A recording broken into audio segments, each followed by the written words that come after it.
시청자 여러분 안녕하십니까? 뉴스데일리 베스트 민앵커입니다. 어제 굉장히 큰 사건이 벌어졌죠. 북한이 무인기로 우리나라 영공을 침범하며 그야말로 휘젓고 다니는 일이 벌어졌습니다. 이날 북한이 군사분계선 밑으로 내려보낸 무인기는 한국군의 대비태세를 시험하듯 김포 파주 일대는 물론 서울 북부 상공까지 휘저으며 날아다녔는데요. 제2의 우리군은 공군 전투기와 공격 헬기를 다수 출동시켜 고작 2m짜리 북측 무인기의 뒤를 쫓았지만 결국 아무런 성과를 내지 못했습니다. 북한이 명백하게 우리 영공을 침범하며 정전협정을 위반하는 등 사실상 침략 행위를 했지만 우리군은 결과적으로 이 같은 북측의 불법적 행위를 5시간 넘도록 억제하지 못한 것인데요. 결국 이날 군사분계선을 넘어온 무인기 5대 가운데 한 대는 북측으로 복귀했고요. 4대는 탐지 레이더에서 사라지며 자취를 감췄습니다. 이에 따라 해당 무인기가 어떤 정보를 수집했는지도 파악하기 어렵게 됐습니다. 다만 한 가지 위안 삼을 수 있는 것은 우리 군이 무인 정찰 자산을 군사분계선 이북으로 보내 상응 조치를 취하고 북한의 주요 군사시설을 촬영하는 등 보복성 조치를 취했다는 것인데 이 같은 즉각적인 보복 조치는 문재인 정권에서는 감히 상상조차 할 수 없는 일이었습니다. 그럼에도 불구하고 우리 군이 북한의 혀를 찔른 것은 사실이고 대응도 깔끔하지 못했던 것 또한 사실인 듯 보여집니다. 2016년에는 한국 영공을 침범한 북측 무인기가 한국군의 경고 사격을 받고 물러간 적도 있고요. 2014년에는 북측 무인기가 경기 파주와 인천 옹진군 백령도, 강원도 삼척 등지에서 추락한 바 있습니다. 이때 수거된 북측 무인기는 청와대 경내와 군부대 등을 촬영했던 것으로 드러난 바 있는데요. 이것 외에도 2017년 6월 9일 북한 무인기가 강원 인제 야산에서 발견된 바 있습니다. 당시 발견된 북한 무인기는 주한미군의 사드가 배치된 경북 성주 지역을 정찰했던 것으로도 확인이 됐는데 그 이후 5년 만에 우리 영공을 침범한 북한 무인기에 우리 군의 대응은 실망스러운 모습 그 자체였습니다.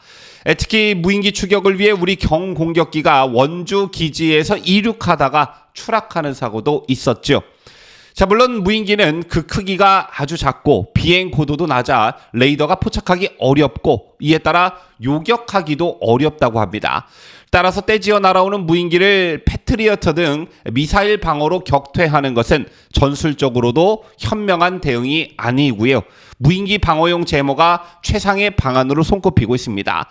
여기서 말하는 제모란 적군의 드론 무인기 영공 침투를 막기 위한 전자전 장비를 말하는데요. 현재 우리 군은 제모 개발에 들어간 상태라고 합니다. 이것과 더불어 방어용 무인기와 연장포 등을 통한 전술 개발도 서둘러야 할 듯 보여집니다. 어제 이 같은 북한의 도발과 관련한 소식이 전해지고 다시 한번 문재인 정권 때 있었던 9.19 군사합의가 회자되고 있습니다. 여러분 아시다시피 2018년 평양 정상회담에서 채택된 판문점 선언 이행을 위한 군사 분야 합의서는 1953년 정전협정 체결 이후 처음으로 지상, 해상, 공중 모두에서 남북 간 적대행위 중단 구역을 설정했었죠.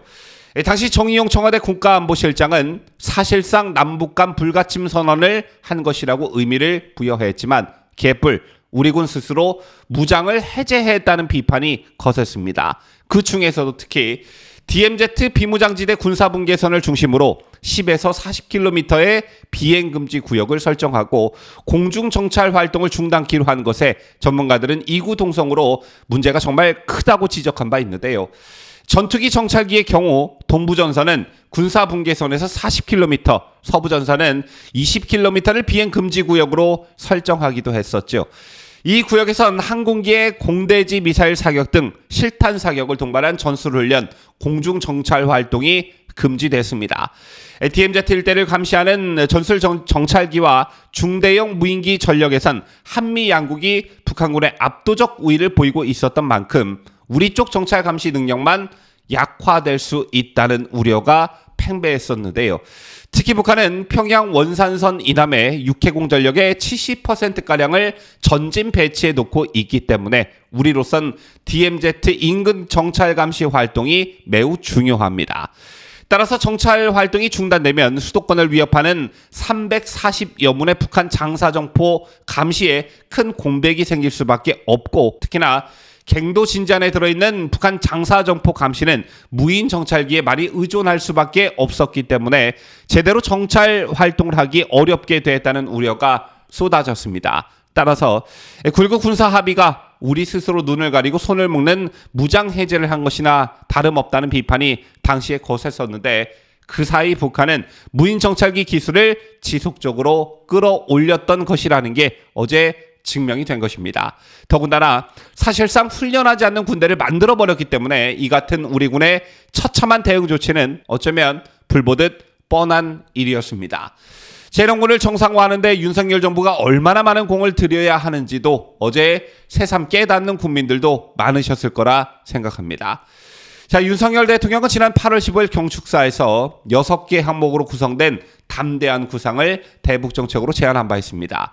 윤 정부의 제안은 북한이 실질적인 비핵화로 전환한다면 이라는 단서를 달았는데요. 즉, 북한 리들이 실질적인 비핵화로 전환한다면 우리가 무엇을 해줄 수 있다는 일종의 당근책이었습니다.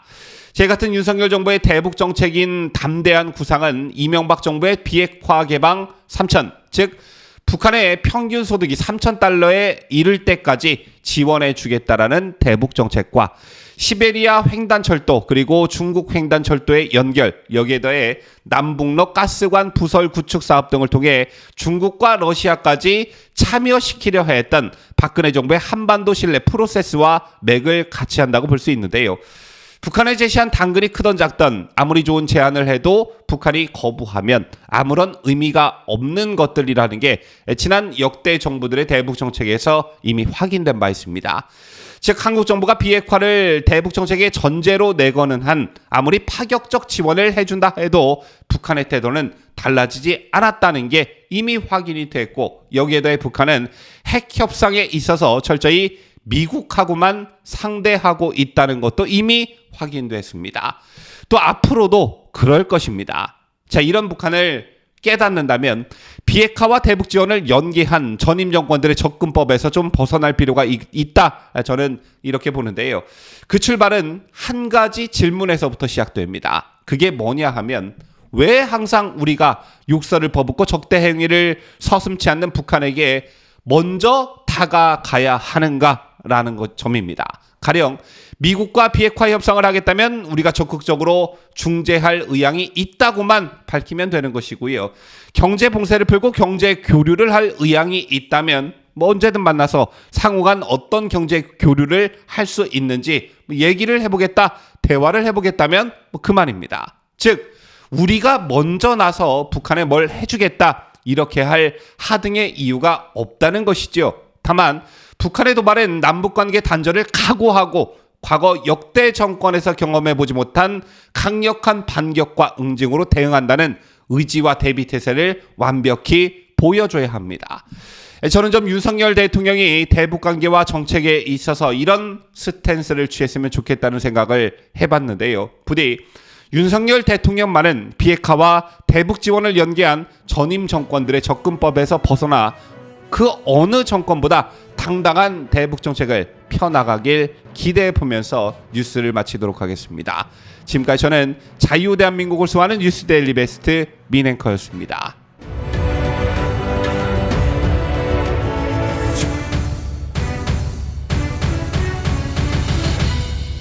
함께해요. 뉴스데일리 베스트.